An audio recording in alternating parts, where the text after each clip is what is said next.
ఇది కేవలం ఒక జెయింట్ వీలే కాదండి. ఒక్క రైడ్ కోసం వేల రూపాయలు ఖర్చు పెట్టి లక్షల మంది ప్రతి ఇయర్ ఎందుకు ఇక్కడికి వస్తారో చూద్దాం రండి. మన 100 డేస్ ఛాలెంజ్ లో ఇవాళ day 24. Welcome back to our series. ఈ వీడియో కోసం నేను స్పెషల్ ఇంట్రడక్షన్ ఇవ్వాల్సిన అవసరం లేదు కదండి, ఎందుకంటే ఈ క్రౌడ్ ని చూస్తే మీరే చెప్పండి. దూరం నుంచి చూస్తే ఇది ఒక నార్మల్ జెయింట్ వీల్ లా కనిపిస్తుంది, కానీ దీని వెనుక చాలా ఇంట్రెస్టింగ్ విషయాలు ఉన్నాయని మీకు తెలుసా? లండన్ ఆ ఎత్తు దాదాపు 135 మీటర్స్. ఒకప్పుడు ఇది ప్రపంచంలో అతి పెద్ద అబ్జర్వేషన్ వీల్ లాగా రికార్డులో సృష్టించింది అనమాట. అంతేకాకుండా ఇది 2000 ఇయర్ లో ఓపెన్ చేశారని మీలో ఎంతమందికి తెలుసు?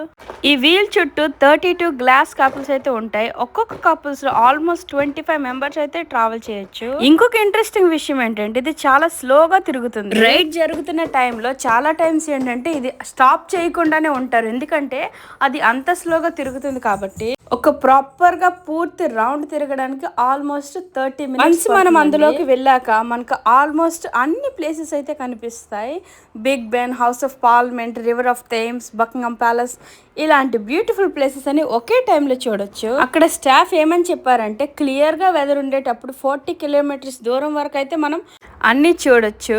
డేలో అయితే చూడడానికి ఎంత బాగుంటే నైట్ ఇంకెంత బాగుంటుందని చాలా మంది అయితే ఎస్పెషల్లీ నైట్ టైం విజిట్ చేయడానికి ప్రిఫర్ చేస్తారు. ఎందుకంటే నైట్ వచ్చేటప్పుడు అయితే ఫుల్ లైట్స్ తో అనమాట చాలా బ్యూటిఫుల్ గా కనిపిస్తుంది. మీరు ఈ వీడియోని ఫస్ట్ టైం చూస్తున్నారా, లేదంటే రెగ్యులర్ గా చూసినా పర్వాలేదు, మీరు ఇచ్చే ప్రతి ఒక్క లైక్ చాలా మంది చూడడానికి అవకాశం ఉంటుంది. అందుకే లేట్ చేయకుండా like, share and subscribe and don't forget to press the bell icon.